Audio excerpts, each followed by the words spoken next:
Okay, so I just have to tell you about this amazing basket. It's called the Dengu. It's from Cycle of Good. I've just got it, my friends bought it for me. This is the little one. There's our hand sanitizer from Rainbow Life.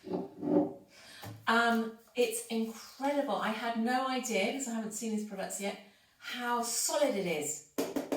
That's how strong this thing is. And it's made of box trap, which is literally that horrible stuff that wraps around, you know, when you get a fridge delivered or whatever, that horrible plastic waste material that is chucked into landfill. And these ingenious Malawian creators have made something so useful. Now, how I see that, for me, I'm probably going to put my hand sanitizer in there, put that in the porch, maybe with a little bit of hand lotion or something.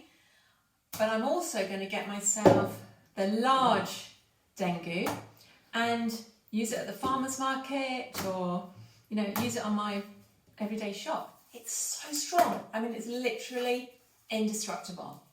I love it. Thank you, Cycle of Good.